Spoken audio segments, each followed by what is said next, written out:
tigers and bears.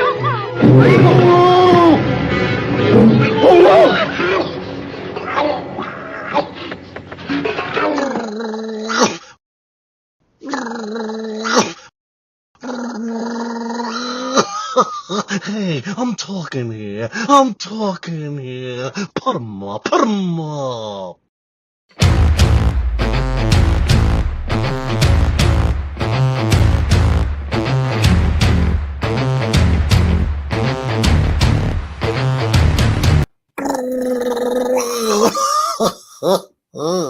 I'm talking here.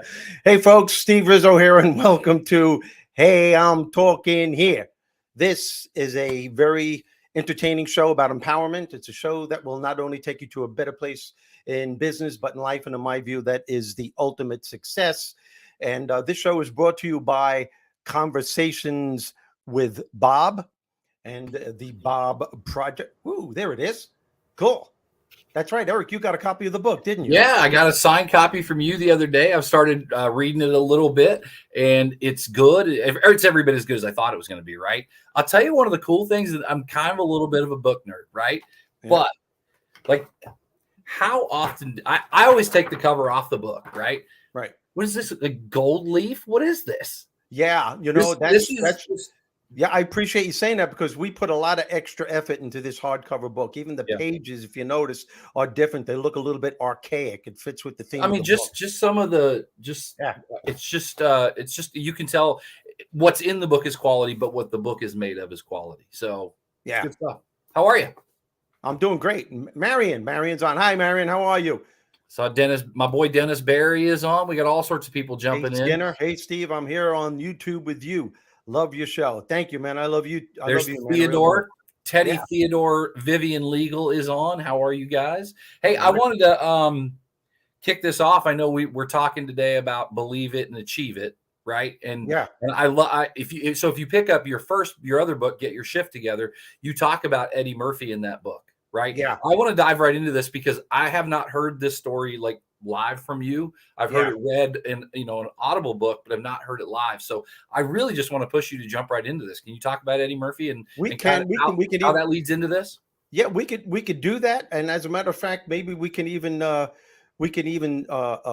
skip the Rizzo memo this time. And I think that's a good idea. Oh wait, let's toast. Cheers. I'm drinking a screwdriver, so let's cheers. Toast. No, that's great. Let's skip the Rizzo memo anyway on this, and that might be a great idea. But before we even do that, let's introduce Bruce. I want to introduce Bruce. Oh, yeah, well, I forgot we got Brucey. This is our director and our producer and tech guy. Without him, Eric and I wouldn't be able to do this. Bruce, how are you? Doing good. So I'm glad to hear that intro today. And a lot of times people don't believe it's actually your voice, but you do you're the man of the 1,000 voices. Yep. Well, not quite 1,000, maybe 999.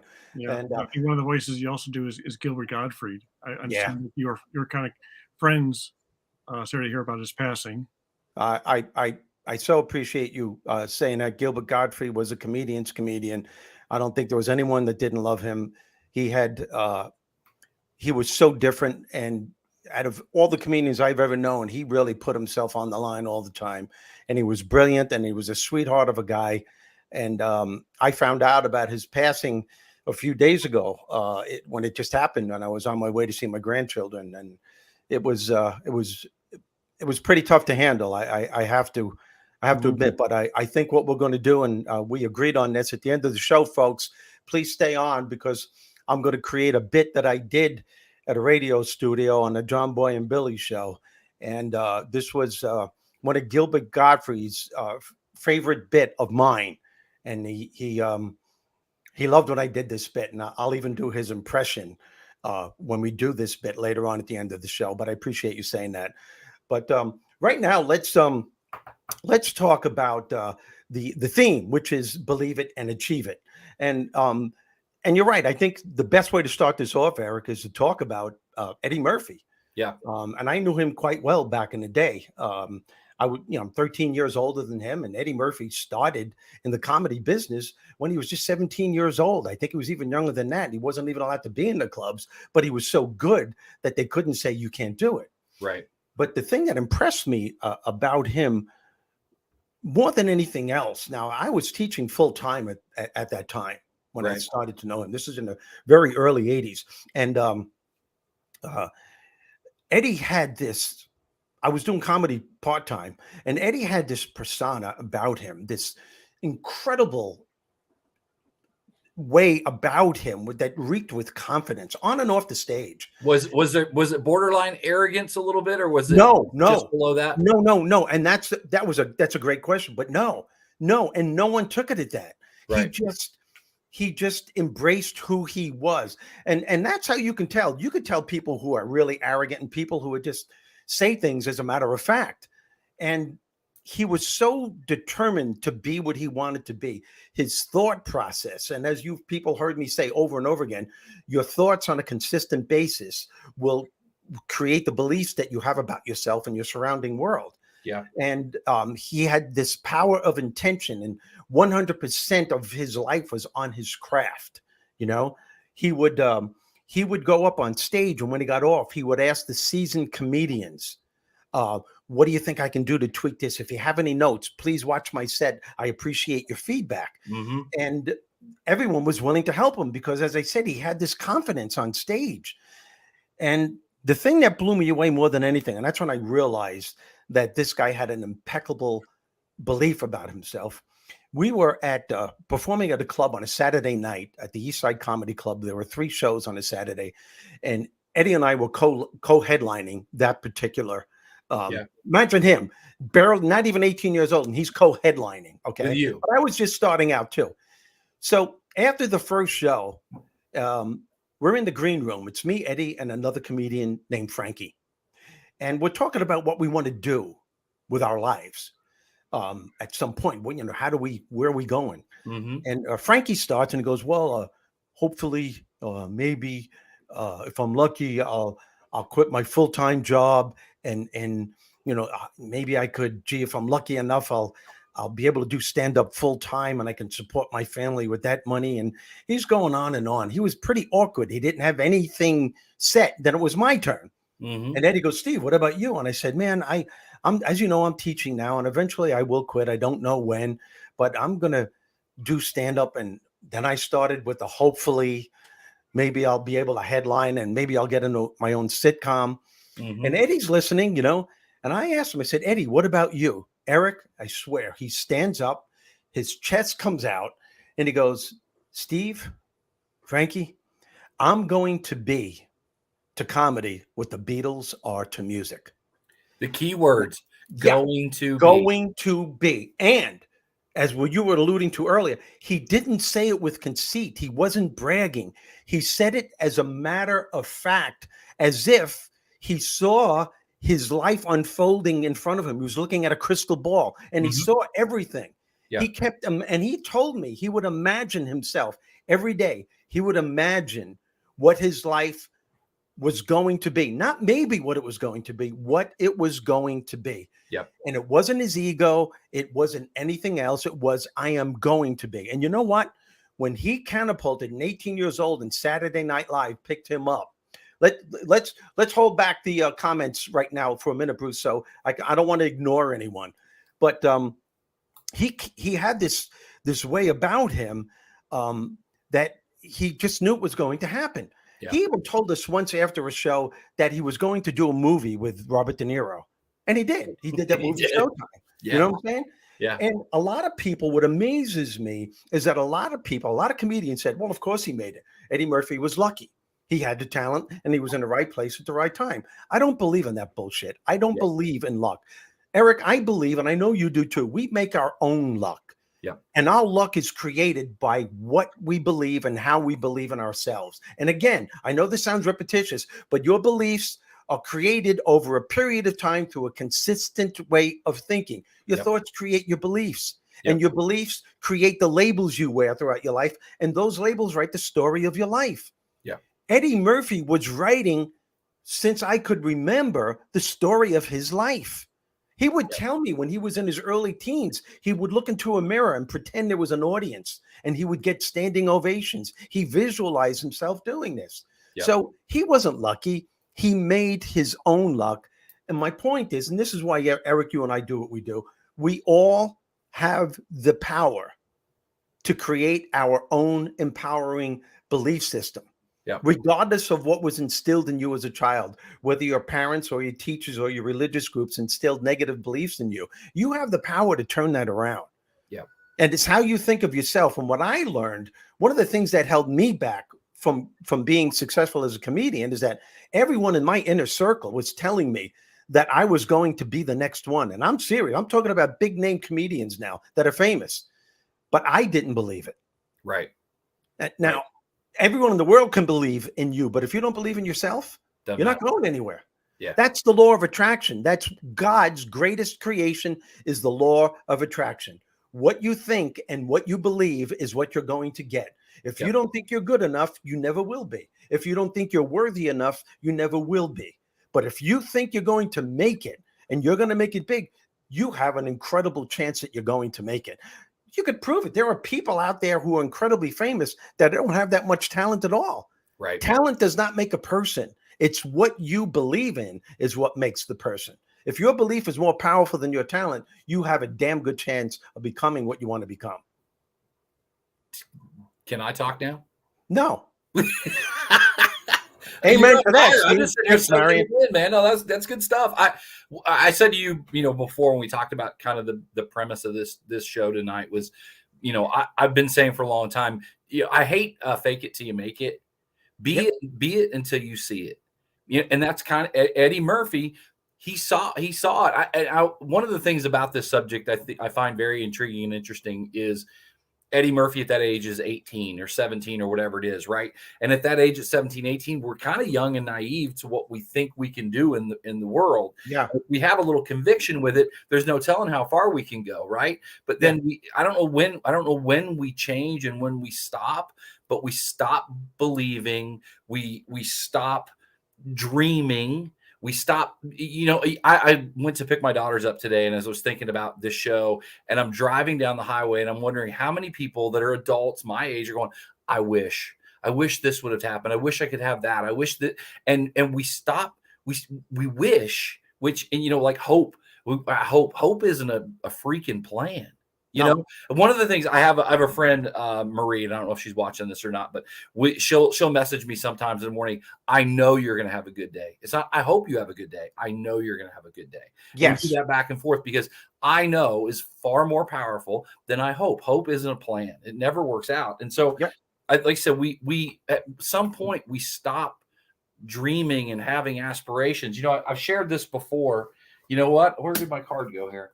I write down my goals. And I can't. Oh, here it is. I write down my goals. It's on a laminated card, work stuff on one side, personal stuff on the other, and it's stuff I want. It's dreams. It's things that I want to do. It's things I want to accomplish. And because I write them down, I make them real. And I talk about this all the time, man. When you have a thought, a dream, an idea, something laid on your heart, write it down. Tell your freaking friends about it. Post about it on social media. Pray about it. Follow people that can help you get to where you like. We stop doing that as adults, and it's sad.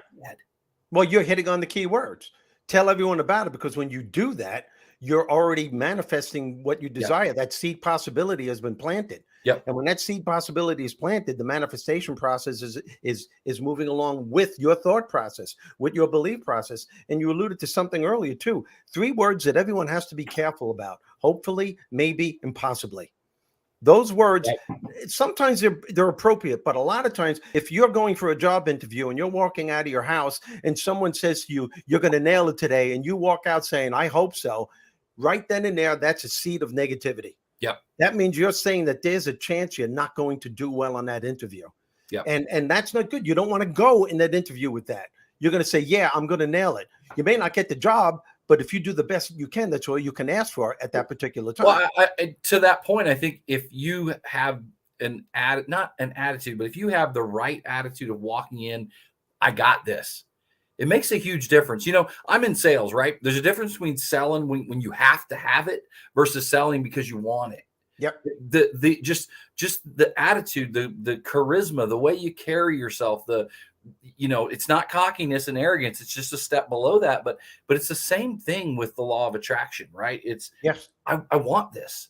A great example for me in the last couple of years, and they're shallow things, but you know what? I've wanted a Porsche my whole life. And so literally on not this goal card, but on the one I have from 2 years ago, the number one thing was I wanted a Porsche. And you know what? Finally, one day, it's just like, why am I not getting that? And I went and got it. And another great example recently, 8 weeks ago tomorrow, I sat on my couch in this house, and I'm thankful for this house, but I just said, I don't want to live here the rest of my life. And so I literally thought with conviction in my brain, I'm like, I'm getting a new house, and here's what I want, and here's what it looks like. And I explained it to my mortgage guy and to the real estate agent. I meet the real estate agent on Sunday. She takes me to see 11 houses. Literally, the first house was the one I looked at, and the last one I looked at was the first and the last, and that's the house I'm buying because it was everything I said I wanted. Yeah, I get it. We just don't put it out there enough as adults. No, we don't, because we're afraid to, because we're afraid we might not get it. Yeah. And visualization is a key part. And Bruce, by the way, you could start letting the comments come through when you want. We'll respond to them as we're going along. You know, and speaking on what you were saying, Eric, I remember watching Oprah. If you people don't know who Oprah is, then you shouldn't even be on the show. Hey, are you talking to me? Yeah, I'm talking to you. Good evening, friends. Randy, nice to hear from you.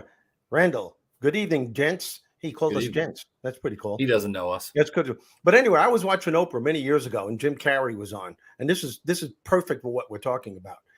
And she alluded to the fact that how something that he did when he was imagining and he visualized his life, and he said he knew for certain that he was going to be a star, and he said one day he wrote out a check for himself for $10 million. Yeah. And he said to himself, he's going to give himself 10 years. And in 10 years, he's going to get $10 million.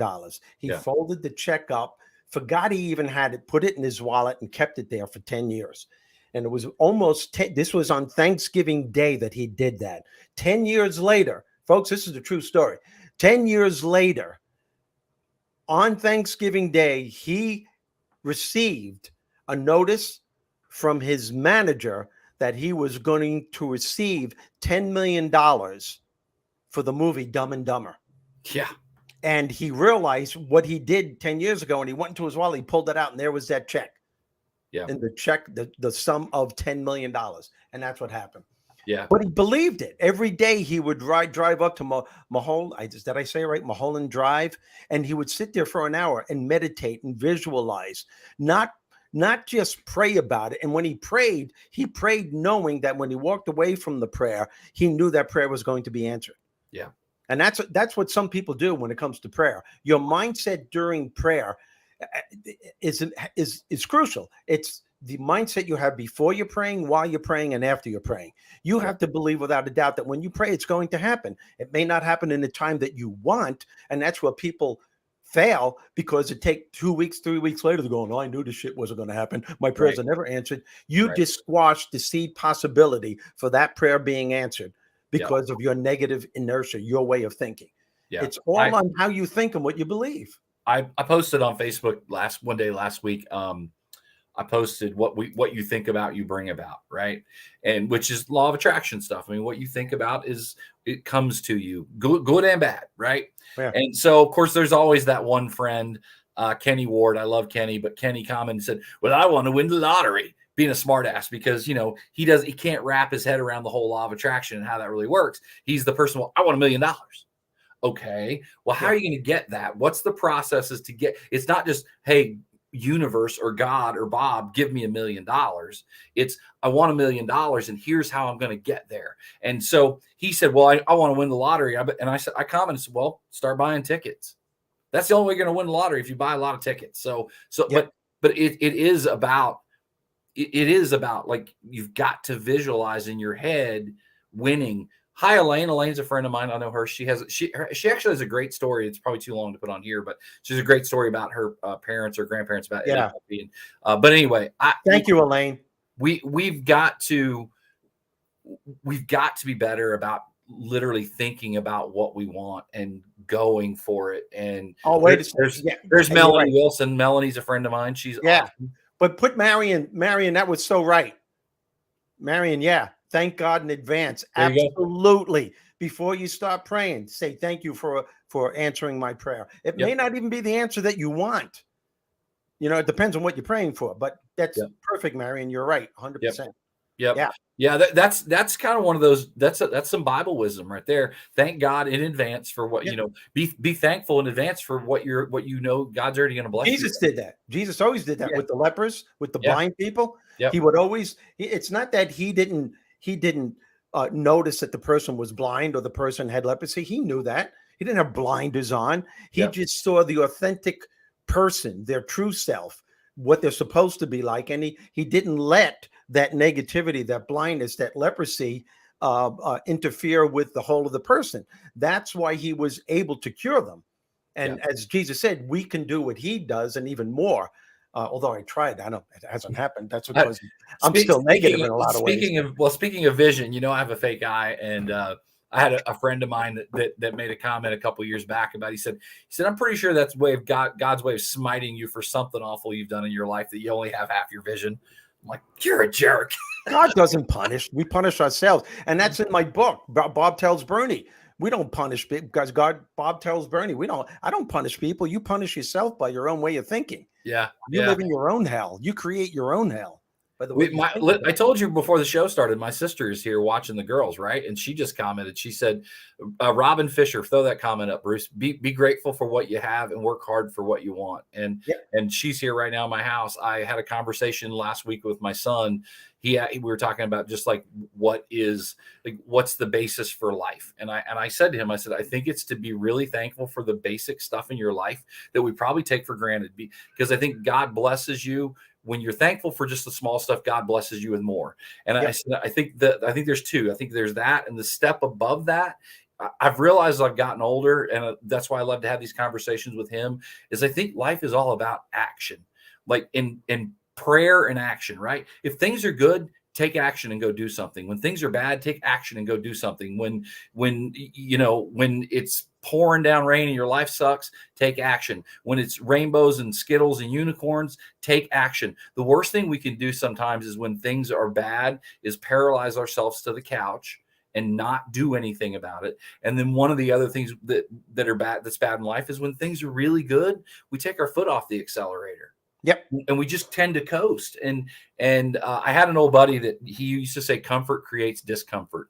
And what he meant by that was like, sometimes we can get comfortable with this and that and everything we have, and we get settled into this rut. And then that rut causes us to really kind of push ourselves to be a better person, a better human, and a better father, and a better friend, and, all those things. And so comfort creates discomfort if you let it. Yeah. Yeah, absolutely. And if you get too much into that zone, then hello, Missy. Missy is my social media marketer. And we have Kellen Ann. I'm wearing bedazzled jeans. She's baby.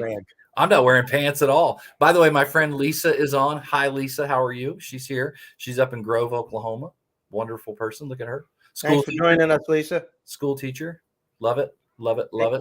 I thank you, everyone, for your comments. Really appreciate it. And I also just want to let you know, a little shout out for the book, since it is brought to you by Conversations with Bob. The book is for sale now. You can go on Amazon. It's there. You can purchase it. It's a hardcover. You can see my hard. The book is all written in cursive, by the way. Third grade. I'm cursive. 70 years old. What do you want from me? All right. And by the way, that was written by Bob, not me. So you make fun of him, I dare you.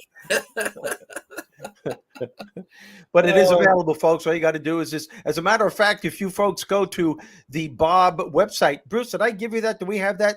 Yourinnerbob.com. Yeah, there it is. Yourinnerbob.com. You can order the book. It's a great website. Do it. It's a great gift for people. If your life isn't working on any level, this is the book that can help you turn it around. I'm not bragging. I'm just saying. It took me 7 years to write this baby. And yeah, that's me looking out over the ocean. Is that you? Doesn't it look like I'm peeing? I thought it looked like Bruce. Look at the cover again. Show the cover again. See? Looks like I'm peeing. It looks like there should be a little bubble saying, "Not now, Bob, I'm peeing." That's not true, because I heard you sit down to pee. So do you have to tell everybody everything? Yes. Jeez, God almighty, this is absurd. Is it available at Barnes & Noble? I don't think it is yet, right? It's only yes, you can, but you'll get it's better on Amazon. Go to Amazon. Just buy it at Amazon. Marion, I'm crying. Why are you crying? Funniest thing he's ever heard. Elaine Brown. Oh, Elaine had a story up there earlier. It's probably pretty long, but so. Well, don't get into it then. I don't want to hear. Oh, my there God. it is. My grandparents went to Las Vegas to have a weekend together, and after they finished the evening hanging out and gambling and everything else, my grandfather wanted to go to bed, and my grandmother wanted to stay down there and gamble for a little bit. Elaine, there is a thing called punctuation, and when she did, she won quite a bit of money, and she wouldn't cash it out, and she went to the elevator to go. Oh, okay. That's long. There's three. I think there's more to the story. That's probably when her grandparents met Eddie Murphy. That had to be. Really? Yeah. That's what it was. Wow. That's what it was. That's probably. Well, but the thing again, going back to Eddie Murphy, I got to tell you something. His claim to fame was so fast. It was so fast. And here's another thing about, and I'm glad we're segueing right back into the original theme because this is so important. As I said, he had that confidence about himself, and me, him, Rob Bartlett, and Bobby Nelson were performing, and Eddie were performing at a club called the Rainy Night House in Queens. And we had found out that the original cast from Saturday Night Live had left.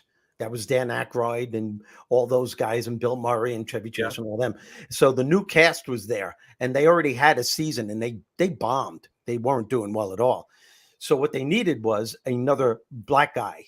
They needed a black comedian to fill in Garrett Morris's place. Yeah.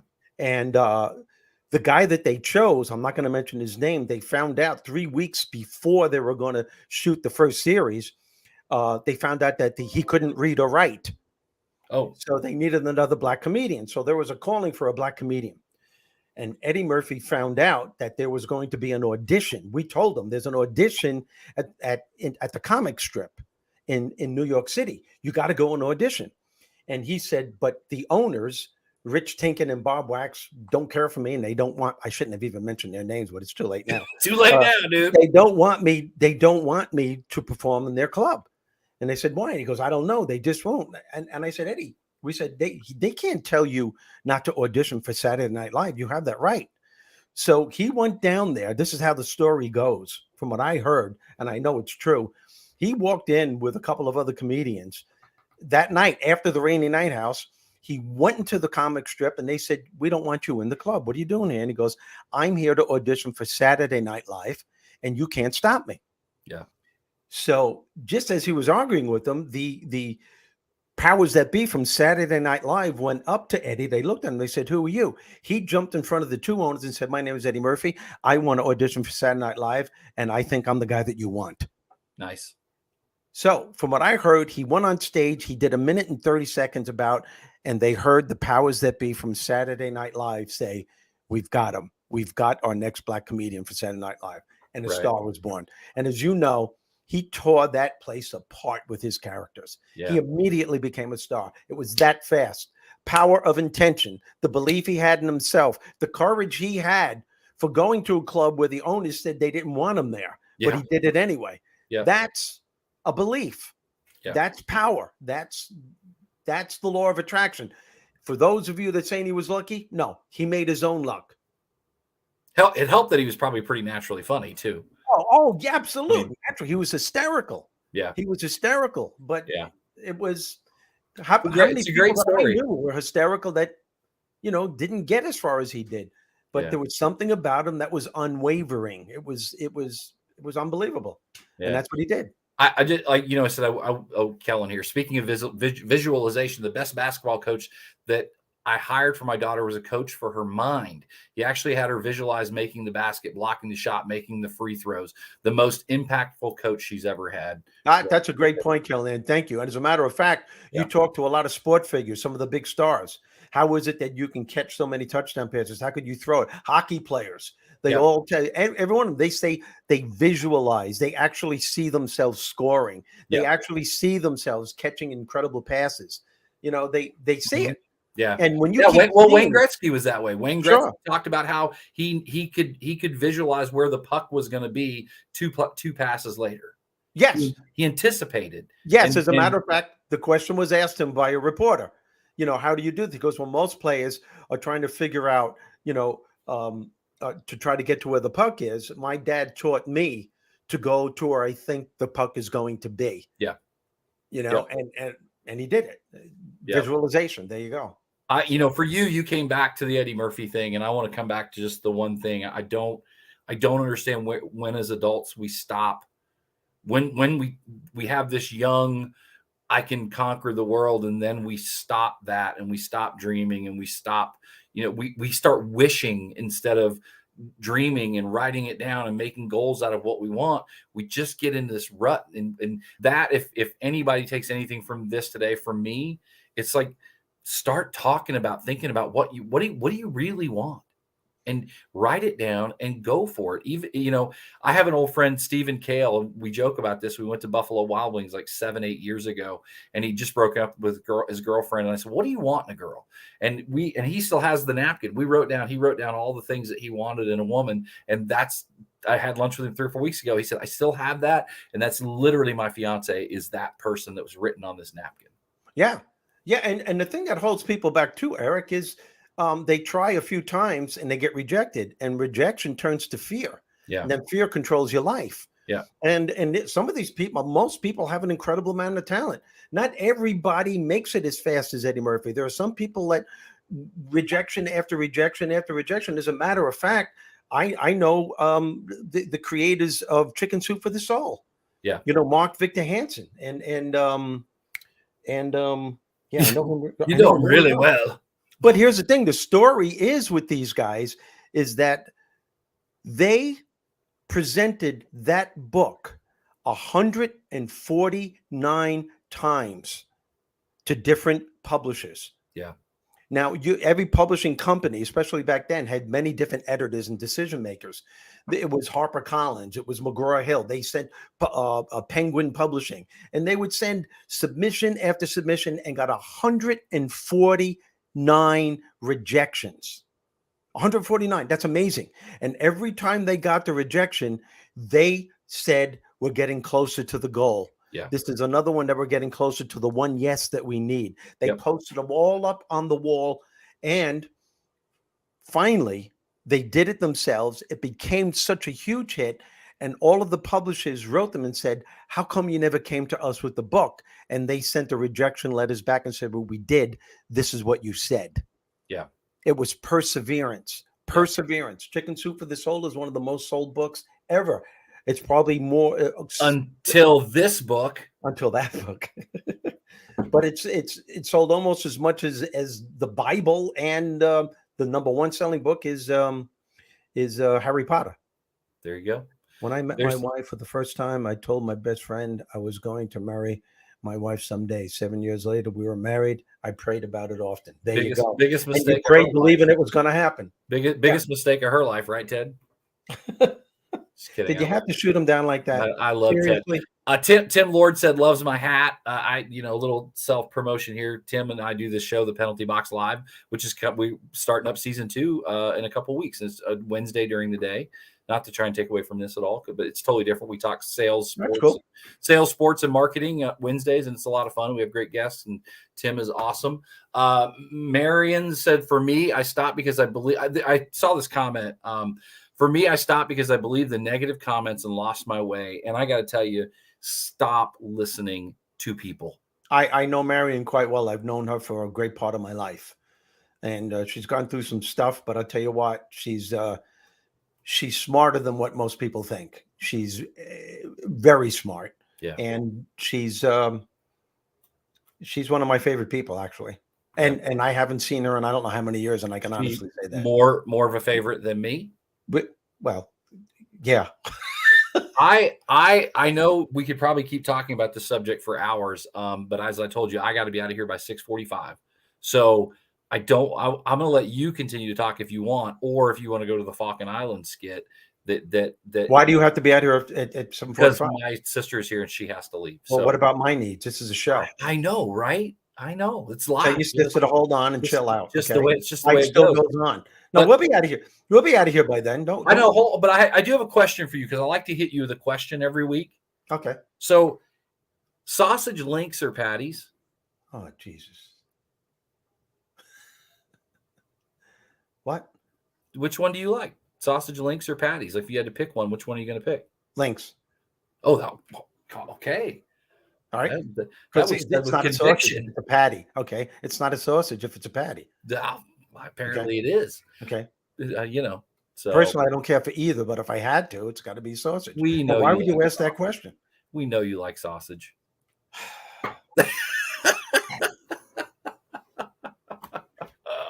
Here's to you, my friend. All right, I got to run. Don't run. One of my favorite things about you when I first met you was the Falkland Islands skit, and the fact that you mentioned that was Gilbert Gottfried's favorite skit.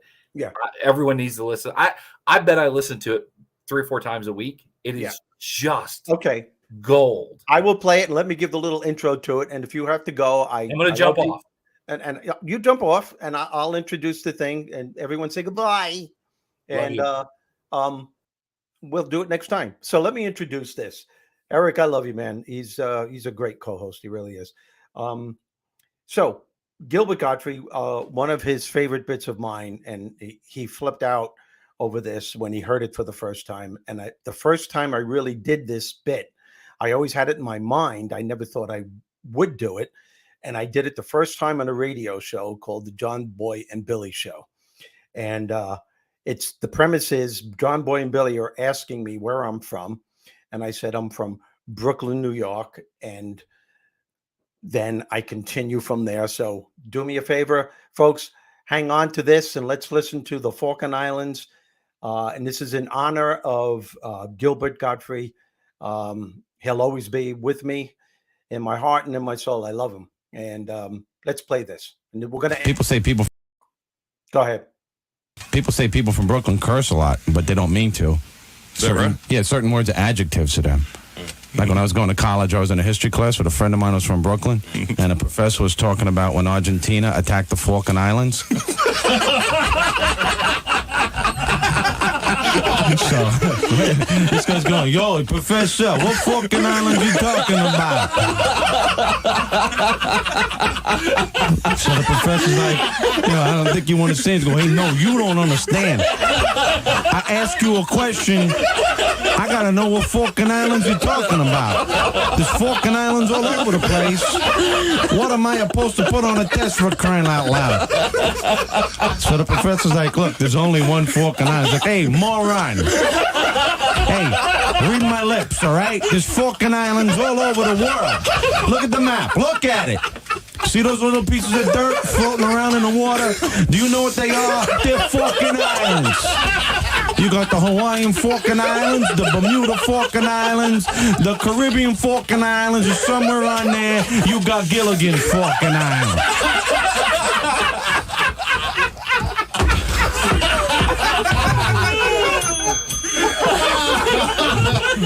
I ought to smack him in the back of the head is what I ought to do. Stab him in the heart with a pencil. You guys laughing at me again? I don't need this pressure. I could have stayed in bed. Okay, quick, go get on the phones. Reggie, go answer them. Everybody out. Go answer the phones. Go ahead and just give the address for the FCC. Oh, man, Steve. Did I say something wrong? What did I do? Hey, put that gun down. It was a joke.